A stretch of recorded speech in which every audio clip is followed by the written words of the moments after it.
This is I gave this talk a couple years ago. I think I want to say it was like 2020 at an internal thing at Silver Stripe, and I just always thought it was really valuable and had some applications outside of the company. And I thought it would. I always wanted to kind of try it somewhere else, so I worked on it a bit. And so for the number of people in the audience who were at Silver Stripe during that time, I'm sorry, or who are watching on the stream or whatever. Um, this will be some repeat information for you, but to everyone else, I really hope you enjoy it. It's just about how you can balance your life with open source once it takes in a new direction where you have a lot of other things going on. All right, so yeah, I think I gave you the little spiel before about this kind of being a recycled and slightly revamped talk from a few years ago. So I'll get right into it. I've actually spoken. This is my fourth one. I've spoken at 3 before, and this will be hopefully the first time I don't talk about headless. Not talking about headless has scored zero points in all 3 of those appearances. So here's to hoping number 4 will be on a different topic.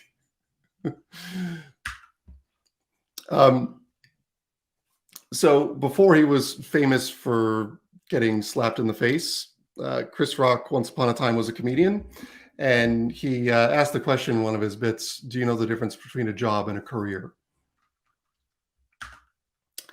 If you look at the clock and you've got too much time, you've got a job. And if you look at the clock and there's never enough time, you've got a career. And of course, if I had made it up for the conference and you had taken me out to a few pubs, and there's probably a non-zero chance I'd be doing that in the Chris Rock voice right now, but not tonight. I think maybe next year we can try that. But how many of you can relate to this? I certainly know I can. And what makes this especially interesting to me is just that you can kind of extrapolate this into an analog for life itself, right? At some point, our lives just undergo this irreversible transition from the paradigm of too much time to not enough time. And many of us in the room can remember another universe where our lives were filled with largely inconsequential decisions, low impact things like, what do you want to do this weekend? Or what pub do you want to go to after work? What's on Netflix right now? Does anyone know what the hell campaign admin actually is? Others in the room might feel like I'm trivializing this because, of course, their lives are not that simple. And of course I am. It's a very general thing. This is all nuanced, and none of this is really a binary condition. There are many young people who are born into strife and struggle and difficulty, who can't even recognize the levels of freedom afforded by these types of questions, right? And there's, of course, many members of the older generation that have all kinds of freedom and never have to do a thing. We call them landlords.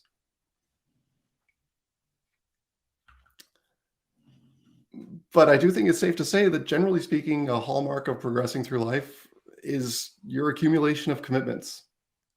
I'm sorry, I got to go back to I got to see the landlord again. I love this so much. I just like looking at that guy. Like, come on, like, I'm proud of that one. Move on.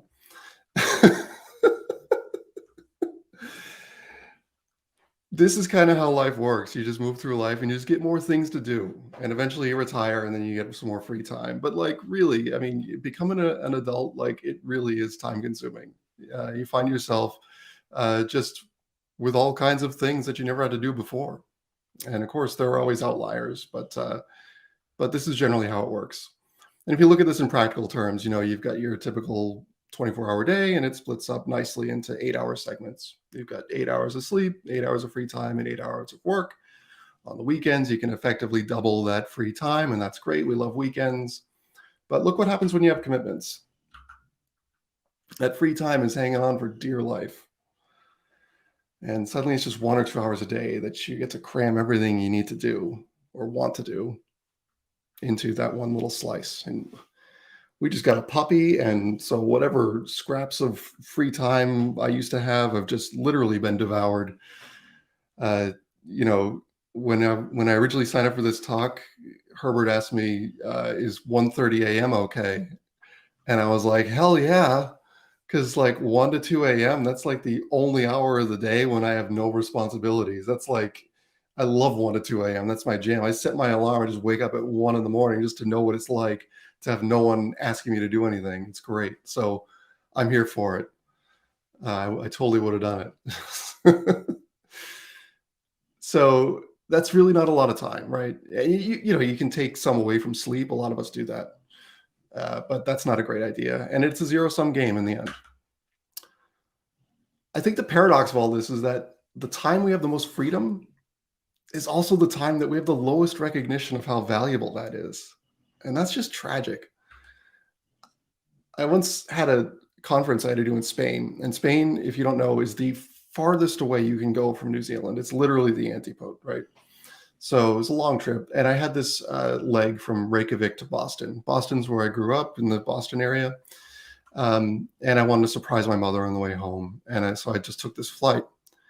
The pilot got on the loudspeaker and said the flight time was 4.5 hours, and I was just shocked. I couldn't believe that I had spent most of my youth 4.5 hours from Iceland, and I never went. I had the means, I had the willpower, I had the money, I had the time. Why didn't I go? I just didn't go. And that drove me crazy. I couldn't stop thinking about it the whole flight. And that was really unfortunate because that was the time I had set aside to do open source work for the first time in months. And I was busy thinking about this. But that's the tragedy of the whole thing, right?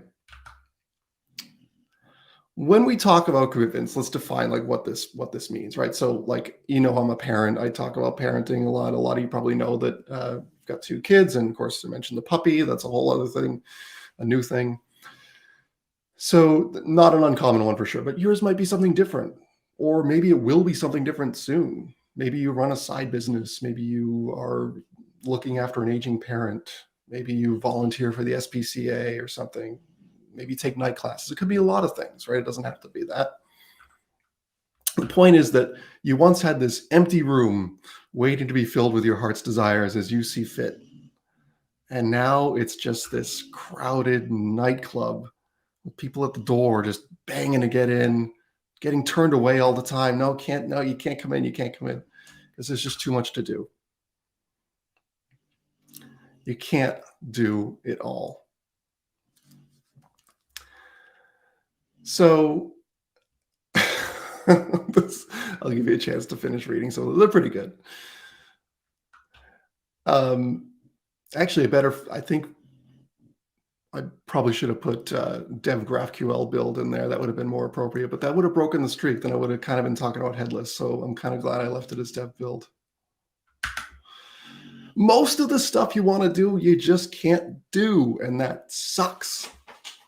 If having too much to do and not enough resources to do it sounds familiar to you, that's because it's Silverstripe. We call that a flagship open source product. It's very, very hard to manage resource scarcity. But I do think parenting and open source have a lot more overlap than you'd think. They're both about having endless backlogs. They're both about cleaning up other people's messes. We've all seen stuff like this. They're both about turning away strangers who think they can do it better than you. Encounter this all the time. I'm reminded of a conversation I had with my son a few years ago when he asked me, "Dad, are we the only house number 287?" And I said, "Well, only on our street." And he said, "Are we the only Old Mill Road?" And I said, "Only within Wellington." And he said, "Do we live in the only Wellington?" And I said, "Only within New Zealand." And he said, "Well, that's kind of cool." And I said, "That's called namespacing."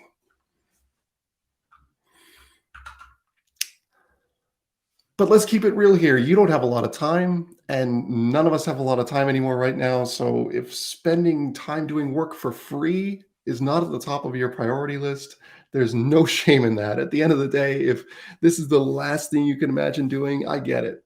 We all get it. You're doing great. Don't change a thing. But for those of you who perhaps miss your previous life, how can we reconcile this? Is open source just another thing we have to add to our long list of commitments we're just never going to get to? Maybe, but not necessarily. Let's take a step back. The problem we're trying to solve here is really fundamental, and it's simple. It's one of scarcity and conservation, right? When we look back at how these problems are solved in other contexts, there's really one of two levers we can pull. We can talk about reclaiming, or we can talk about creating. So if we look at this aspect of reclaiming, at some point in your life, you may have wanted to save for a deposit for a home, or position yourself better for retirement, or just make ends meet, and you might meet with a financial planner for this. And if you ever met with one of these people, you know they tend to focus pretty heavily on one side of the equation. They want to figure out how they can recover your expenditures rather than turn you into someone who just makes a lot of money, right? So this guy, not a very good financial planner. You don't hear these people talk this way, right? That is not that's not doing their job. This person should be fired. What about in politics? We see the same thing, right? Fiscal responsibility. So this guy, that doesn't work that way. You don't get to do that. No. Nutrition, same thing, right? You're working with you got to lower your calorie intake, and you don't just get to say, well, become someone who burns more calories. No, it's not, doesn't work that way. You got to focus on what you can reduce. Okay. So what are some ways we can reclaim time? If you think of it like these other people, these financial planners and nutritionists and fiscal hawks, you would start with the way they would look at it. What's the low-hanging fruit? What can we cut that no one's going to care about? No one's going to notice? What are the things that are providing low value to begin with? Well, I've got some hacks.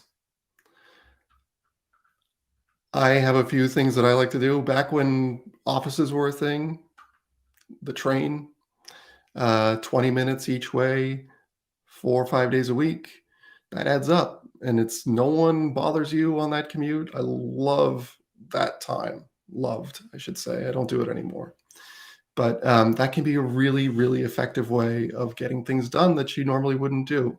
If that 20 minutes is normally time that you're spending listening to a podcast that you don't really care about, cool, like recover it. And now you're doing something more with your time that you want to get involved in. I found I was using an entertainment budget in my time that I didn't really care about too much. There were shows, 22 minutes here, 44 minutes there, that I didn't care about, and I could recover that. I have something I call recurring downtime. I take my son to a class once a week, and I'm basically mandated to wait for 40 minutes while he finishes. And that's time that will either go unused, or I can use it for something else. Like typically I was just wasting it. And so I found that there's other ways to repurpose that. So you might have something else. Your mileage will vary. But the problem is, if we're as committed as we've said we are, you're just unlikely to find a lot of these voids. And to be honest, you'd probably prefer to leave them alone, because stuff comes up and you just might need a breather. You just can't book yourself solid, end to end. You need some space in there. So this becomes difficult. So reclaiming time seems hard. It certainly is. But one thing I'd point out is that we've been looking at this problem in a very quantitative way. We're counting beans, we're like shuffling them around. And that's not really the whole story. You remember these people? The ones who are focused on teaching us how to do less or do more with less? Any one of them will tell you that arithmetic is just the surface of the problem. The financial planner is going to tell you, yeah, cancel your Netflix subscription or start making your own coffee. But the real work is in teaching you how to be more frugal and financially savvy. The politician can slash budgets left and right. They love to do that. But the real work that gets you reelected is when you come up with a policy that really works for everyone and is more efficient. The nutritionist can cut the sugar out of your diet, get you to eat vegetarian once a week. But the real work is in cultivating that healthy lifestyle that you make good choices out of habit, right? So it's almost as if this really is about the brain. And we want to position ourselves to use our time effectively. And we want to be, and I want to be clear about what effectively means in this case. It's the way you want to use it. If the way you want to use it is staring at a blank wall, like, I get it. That's like one of the best things you can do as a parent is just stare at a blank wall. I love staring at a blank wall. It's very therapeutic. But if you want to do more than that, then like there's ways we can look at that. So this really becomes a question of motivation. And to understand a bit about how motivation works, I'd start by asking everyone, if you just generally speaking, if you ask 10 people, how do you waste time? Do you think you'd start to hear kind of the same answers over and over again? Generally speaking, it's all going to fall under this umbrella term or category that we would just call screens, right? Oh, I spend too much time on our screens. I just waste so much time on my phone. I waste so much time on my video games, right? I'm singling these out because the effect they have on loss of time is just fundamentally different than other things we're used to negotiating. And I'll tell you a bit about why. It's common knowledge that these things are generally not good for you and they don't engage all the senses. They are habit forming. And one of the reasons we know that they're habit forming is from a chemical that a lot of you are probably familiar with that we call dopamine. And we often think of dopamine as the pleasure chemical, right? You get pleasure from using your phone or playing video games. It's actually not what it is. And I was surprised to find this out. It's the motivation chemical. It's what makes us want to do things, which is fascinating. And the pleasure we get from dopamine is really a side effect of that. So this is what makes us want to do stuff. It makes us want to like be more efficient during the day and get things done. That's really cool. So here in New Zealand, we had a really measured collective response to the COVID-19 pandemic. And one of the key ingredients to that was our COVID Tracer app. And I really liked this thing because everywhere you go, you would scan a QR code and you get a little haptic feedback when this message came up and it told you that you had successfully scanned. And I was just really, I was thinking about that a lot and like how fun it is to do that, the way that you just look forward to getting that little bup, bup.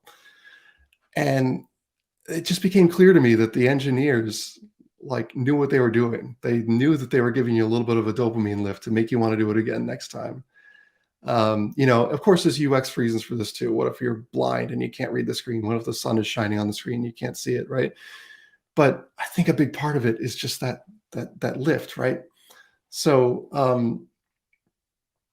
I'm starting to pay attention to all these things that just motivate me during the day, like just little things like that you can do. I've noticed that hitting the start button on my dishwasher, just like I just love it. It's like I did something. Dishes are getting clean, and it just feels so nice, right? So that's kind of what drives your life.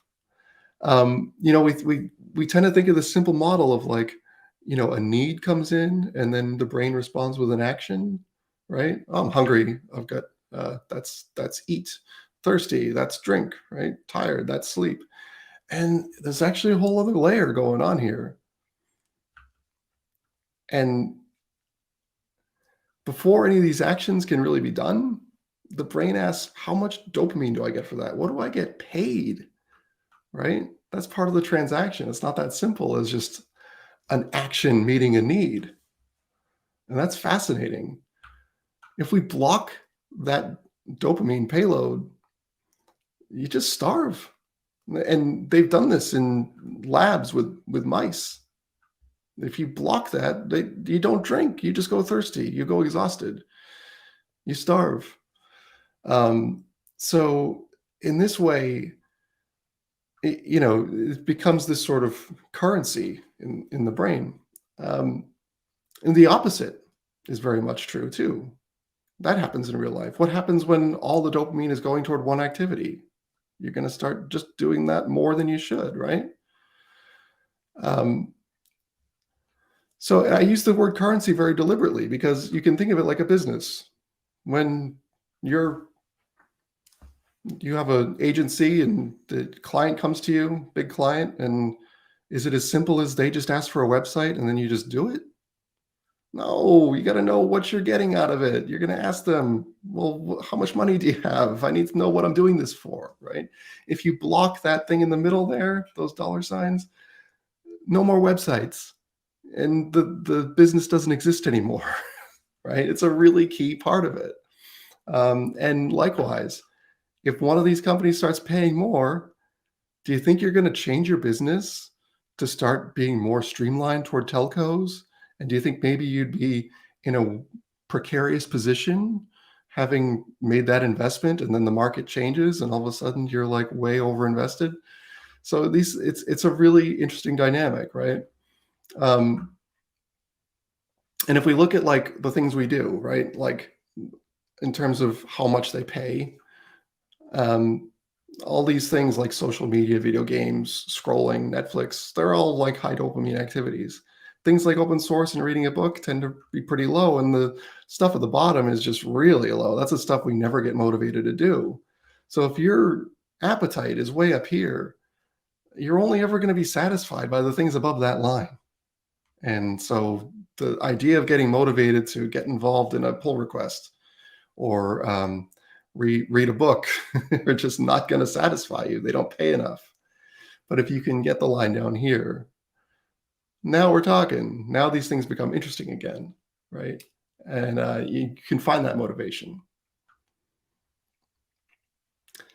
If you don't think that open source work is a dopamine boost and gives you that rush, I just want you to take a moment and check in with your mind and body as I show you this image. Do you feel something? It's a bit of a rush, isn't it? It's just a little bit of a, ooh, the green button, everything passed. I can merge it. I can do some work. I can get paid. It's like it's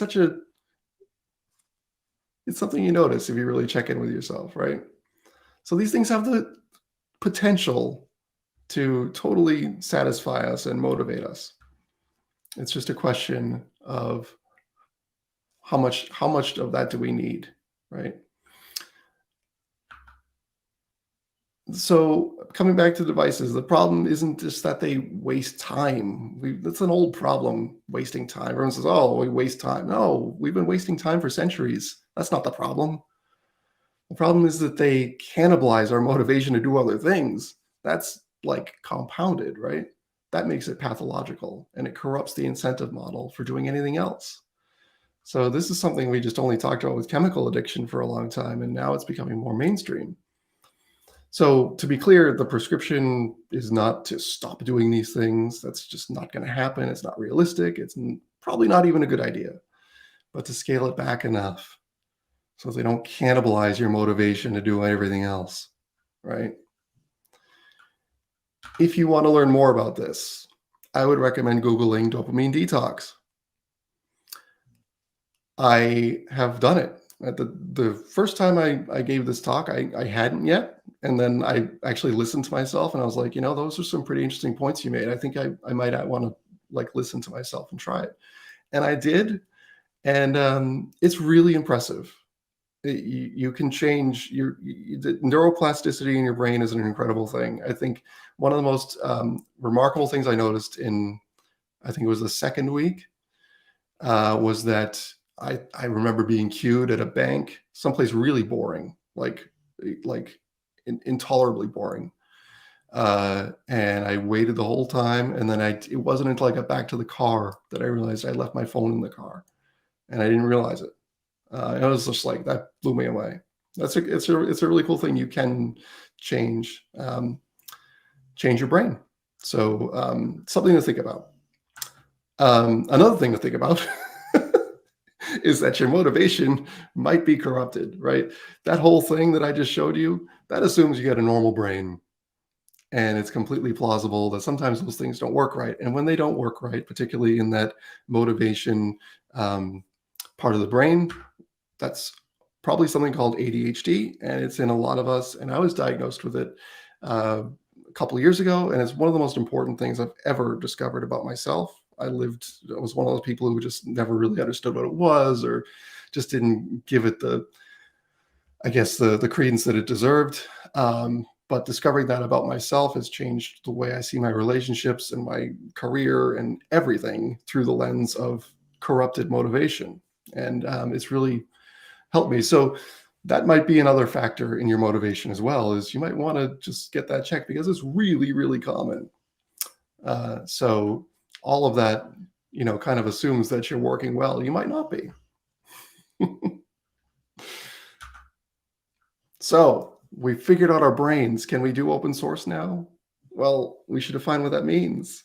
What do we want to get out of it? Being involved in open source doesn't mean that you're creating some new library that's going to change the world. It could be as simple as just participating in a discussion, making your voice heard.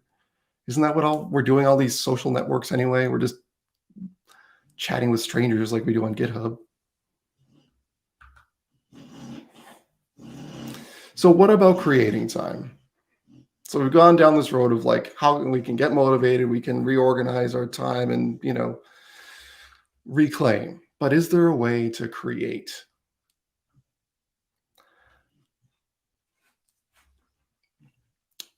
For a majority of this talk, I've been speaking pretty much directly to developers, but I want to bring someone new into the tent.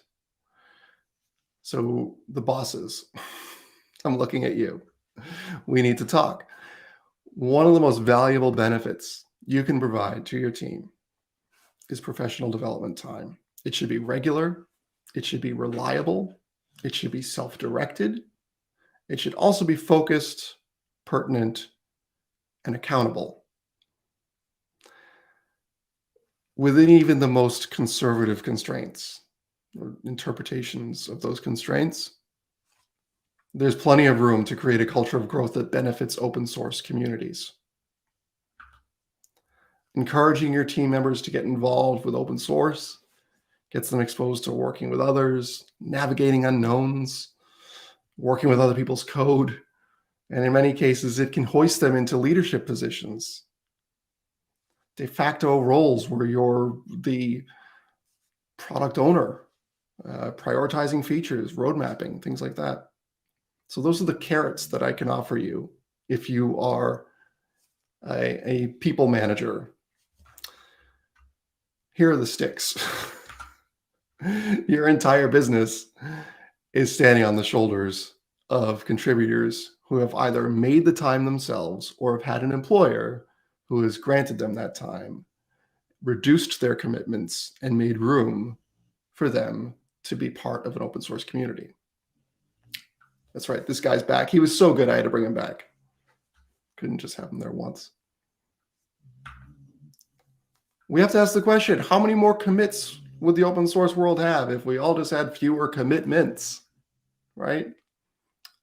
We're part of that. Employers are part of that too. Now, don't worry. I do speak boss. I speak product manager. And I know that you're seeing dollar signs, lost dollar signs, and I get it. But I can tell you that I've been fortunate to work for 2 employers now in a row that have had outstanding professional development policies. Silverstripe has an innovation week twice per year that affords employees a chance to form teams and build something under their own direction toward a common goal. And they also, at least when I was there, had a 1 day a month that you could allocate to any self-directed professional development goal. And that was really awesome. I always took advantage of that. And a lot of the stuff you see that I've contributed to the open source community was done on that time. And a lot of people benefited from it. Today, I work at a startup called Run. I should get these logos up. and that's founded by one of the founders of Silver Stripe. And we're one of the most transparent companies I've ever seen in my life. All of our employee benefits are enumerated on our website, literally to the dollar. One of those benefits is monthly professional development time, and it's really flexible and generous. I actually used one of those professional development days to prepare this talk about professional development. So, yeah. I got curious about this idea of professional development in agencies. And I, a couple of years ago, asked just really rough science. This wasn't anything too specific, but just getting 10 digital agencies, um, getting thoughts on what they did for professional development. So I asked, how does your agency support you in professional development? 5 people said none at all. 3 said they get some money to kind of play around with, like buy a course or something or a book. A few others said, I mean, that isn't really professional development, working with your peers in-house. I didn't, that's basically no. So they weren't good. I also asked, if you wanted to learn a new technology relevant to company goals, could you get 2 days to learn it? Half of them said it would depend. 3 of them said no way. One of them said I'd have to get a client to pay for it, which I really kind of like. And only one of them came out with formal hack days, which I think is the correct response. So, do I even need to do this? What's it doing for me? Do I need to do more open source work? I got curious about that. So I asked, when hiring, how much value do you put on a prolific GitHub profile? I think this one needs a drum roll. None. All 10. Not a single agency I talked to said that this is something they care about. That's weird, right? What are we even talking about here? Why do we want to do open source work? One person actually told me they'd rather not see it because it tells me that you probably weren't that dedicated to your previous job. And something's not adding up here. You're not squashing your commitments. How do you do all this? How are you part of all these repositories when you've got a full-time job? So it doesn't matter, right? I have a counterpoint, which is me. My story is impossible without a massive investment in open source.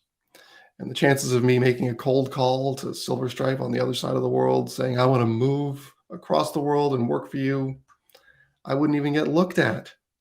I wouldn't get considered. So I wrote here on a reputation of open source, and I'm not the only one.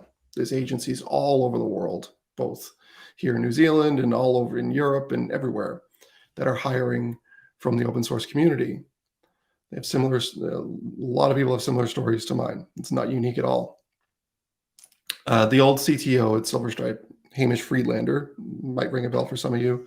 He did a talk at a PHP conference a few years ago where he said that the value of an open source for a company isn't about the software, it's about the reputation. And I think this is equally true at the individual level. You are your best salesperson, and one way to market yourself is through open source work. Is it the only way? No. But make a decision on what's best for you. And I'll close with something that's really cliche that you've heard a million different ways, but it's just so true. It's just all about balance. Spending more time doing open source may not be the right option for you. But if you want to get back into it, you probably have more time than you think. You can make open source dope again. Check in with your brain. Start figuring out, what am I doing? How can I change my motivation structure here? And advocate. If you are a developer, if you're a team member, advocate for professional development. It is a good thing for everyone, not just you. It is not a one-way street. It benefits both sides. You need to advocate for it. And especially at a time now where we're still largely in a developer's market, speak up. It's not a fringe benefit. It's not like a health club membership or something. This is something that's important to the company, to your career. So fight for it. With that, we can return to the scoreboard, and I'm happy to chart up 1 point in the not talking about headless column. Now, I am at 36 minutes. I have so much more I'd like to talk about. I have so many more ideas I'd like to share with you. But once again, there's just not enough time.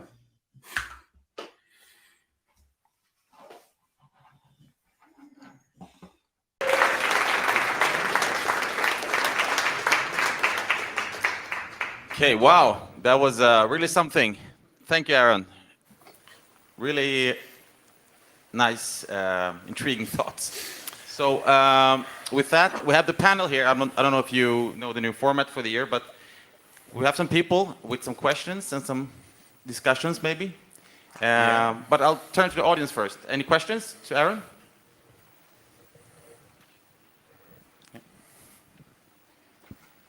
When you said that ADHD and corrupt motivation are related, in what way do you mean? Why does ADHD corrupt your motivation? Yeah, I think it's one of the most poorly named conditions, right? You learn this as soon as you get into your diagnosis and start. I've done a lot of reading on it. And that's how I edit. By the way, you want to know how a talk about open source ends up talking about brain chemistry and all this other shit? That's the definition of ADHD right there. Like the middle 15 minutes of that talk, that's just me, But you start to learn a lot about how this works, and like it's pretty poorly named. But if you can appreciate that, we are, I guess, in a normal functioning brain, you would be given a reward for certain things that you need to be doing in a balanced fashion, right? And in an ADHD brain, it's kind of it doesn't always work that way, and you don't have that kind of balance, right? It's a lot harder to check out of something or check into something, it's often described as having two time zones, now and not now. So realizing that, like, it can really help kind of navigate the choices you make during the day. And I've realized now that a lot of the stuff I was able to accomplish in the open source community was actually owed to that condition, because like I got such a binge out of open source work. It provided so much of that dopamine release to work on everything, like and then I move on to something else. But yeah, it's just a lack of, I guess, regulation and balance. Yeah. Thank you. Any other questions from the audience? Yeah. Okay. Yeah. Hey, thanks for your speech. It was very interesting. I have a question about contributing to open source. Aren't you afraid that your contributions are just lost? Like a project doesn't take off the ground, or nobody is looking at it like you expected it should? I don't contribute nearly as much as I used to. Do I worry that that they'll go into a state of disrepair and unmaintained, like a inescapable vortex of poor maintenance? It's not something that I worry too much about. I think that there's other contributors that have gotten involved and sort of taken the reins. The way I think, I don't want to sound like too self-righteous or anything, but like I think making a mark on an open source community, it's really about like trend setting and changing the mindset a bit. And I think that when I look back on it, I think I provided a lot of inspiration and kind of like raised the bar in a lot of areas that I was quite proud of. So in that way, I don't really feel any kind of regret about leaving things that are not necessarily maintained.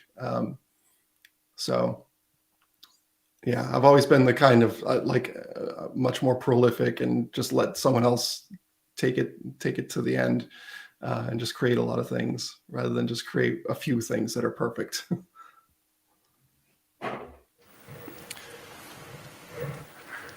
Anyone else?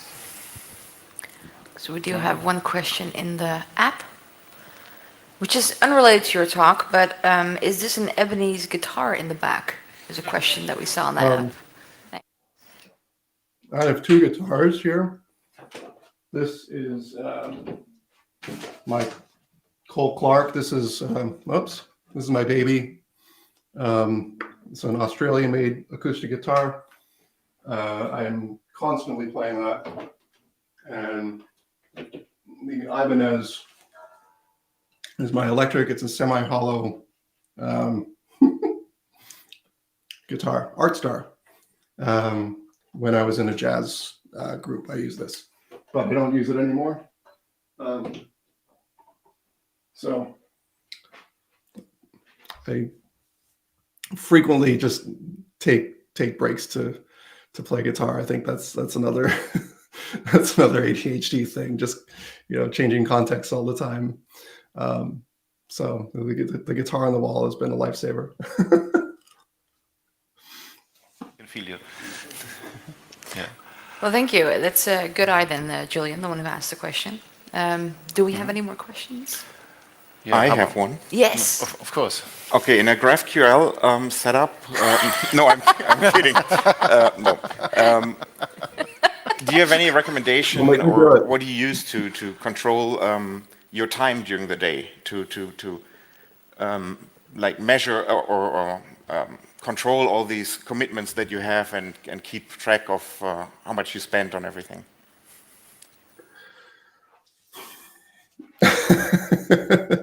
Well, so I think in terms of like finding more time, I've like I said, I've got little hacks that I do to find gaps in the day that I didn't know I had. So that's been really useful in just getting me into things I've been wanting to look at for ages that I've never been able to get into.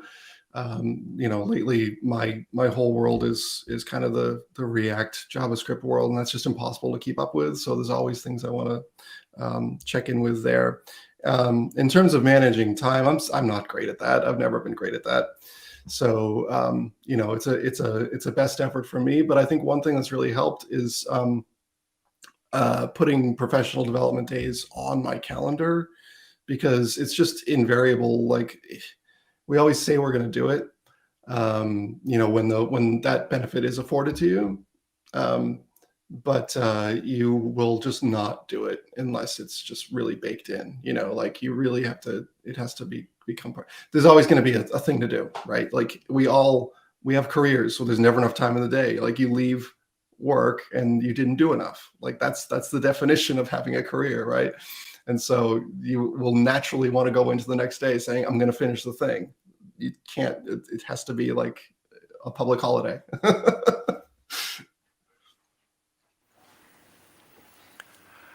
Okay, I'm interested in the crowd here. How many of you actually released something in open source or on GitHub? So, yeah, so about 20-25%. How many made a pull request or with a fix for something? Yeah. Okay. Some more. Yeah. Now, when you talk about commitments, aren't you worried that, like, if you start in open source, you release a module for Silverstripe or whatever, that's a commitment more that you have because people are counting on you keeping it running, and you stay up at night and you worry about the 20 modules you have released or whatever, and like, isn't that even more commitments that you piling on? Yeah, I mean, like, I think there seems to be two kinds of these contributors, where like, you're either the kind that's just going to make a lot of stuff and not care too much. I think there's a term for this in like evolution, like a Darwin thing, and it's like, K-type species and R-type species or something like that. There's some like animals like whales that have like 2 babies in their whole lifetime, and their whole job is just to make sure these things grow up to be wonderful, like thriving specimens. Humans obviously do the same thing. Other species just create, like, lay a bunch of eggs and then they just say to hell with it, like, someone else figure it out, you're on your own. And I think module developers can be like that too, right? And so I've definitely had my babies, right? Like things that I really looked after and cared about.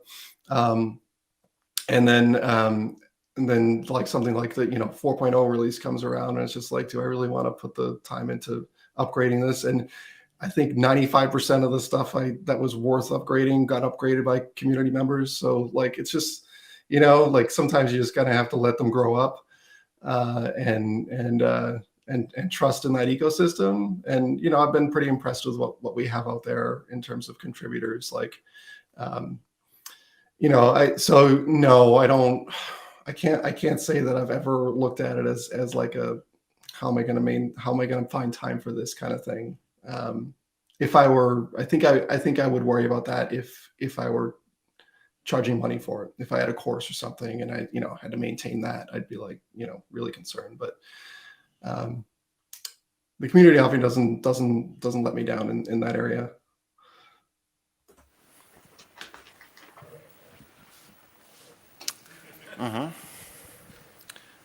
All right.